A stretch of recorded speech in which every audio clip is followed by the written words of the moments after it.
Hello, singing friends. Welcome back to my channel. It's Miki here, your friendly neighborhood singing coach.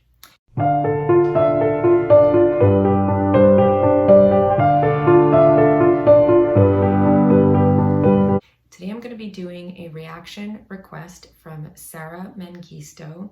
She asked me to look at Ofra Haza performing the song Paintbox on December 10th, 1994 in Oslo, Norway, where Prime Minister Rabin, Foreign Minister Perez, and Palestinian leader Arafat received the Nobel Peace Prize for the Israeli-Palestinian peace process. And Sarah writes, the song was originally written in Hebrew by a 13-year-old girl right after the traumatic Yom Kippur War of '73. It was translated to English for the occasion.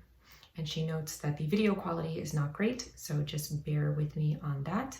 As always, I will be stopping at least once in the playback, but I will put the link to the uninterrupted video in the description box below.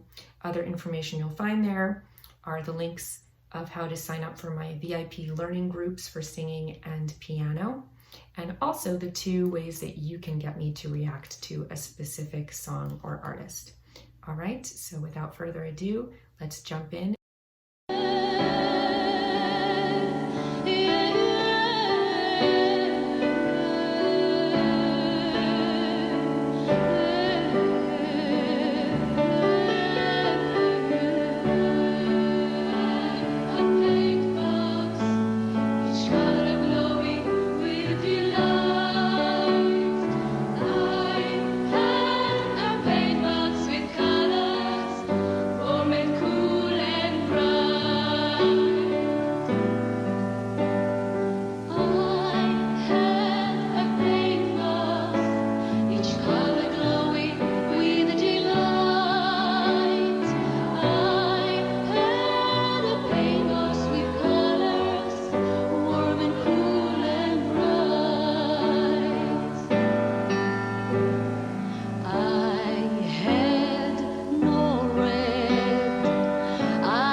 Going to stop it for a moment there. So absolutely beautiful. A couple things that I notice are, it's amazing how you can hear someone sing a melody and they have a average voice, you know, an average person's pleasant voice. So you have all these students, these kids that are singing, and they sound beautiful, and they all have lovely voices, and they start out the song singing together in a chorus. And then Ofra sings the same melody and it sounds so qualitatively superior, you know, because she just has such a beautiful understanding of her instrument and such a rare and unique, magnificent voice. So it's just really interesting to hear the same melody sung by people that are competent and have lovely voices, and somebody that just has such a magnificent, rarefied instrument that was once in a generation. So that's one of the things that I noticed. Another thing that I noticed, obviously, is she added those lovely melismas at the beginning. And that is so unique and such a cornerstone of her singing style.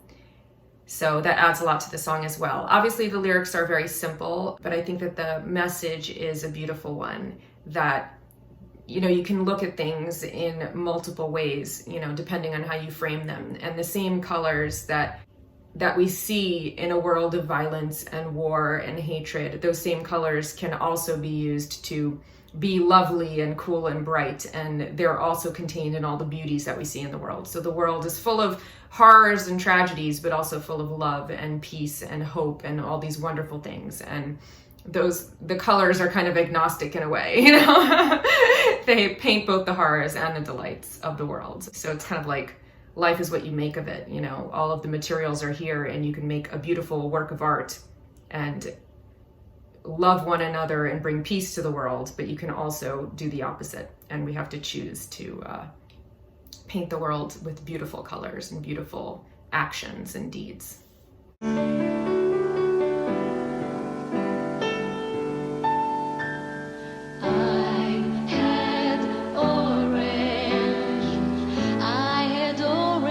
Joy in life. I had green for buds and blooms. I had blue for a clear, bright sky.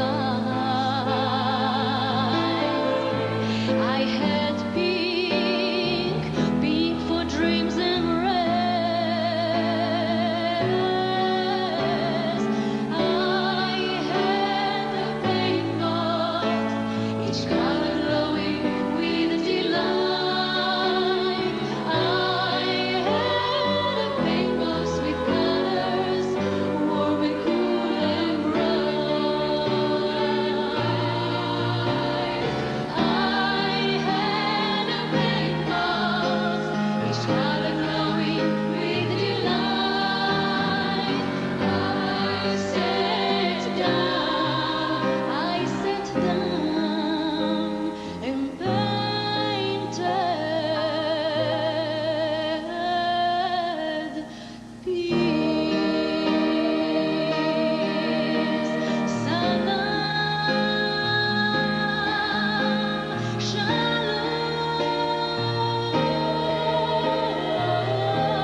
Very lovely. So I've talked about before, said it before and I'll say it again. I think that Ofra is unique in that she is so graceful and she just knows how to perform at an event of this magnitude with such luminaries, you know, such larger than life political figures. She really is someone that you could count on to be so graceful and appropriate.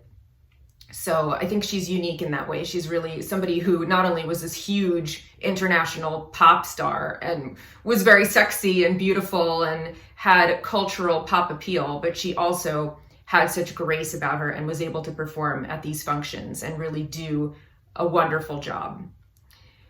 I really love the way that she moves her hands, you know, she was very graceful in her singing and the way that she positions her hands. I noticed that particularly in this performance.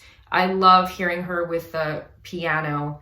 I love when it's just her voice and everything else is stripped away and it really is front and center like that. I thought the chorus was very lovely. I thought the kids did an amazing job and I loved some of the harmonies of her singing over the chorus.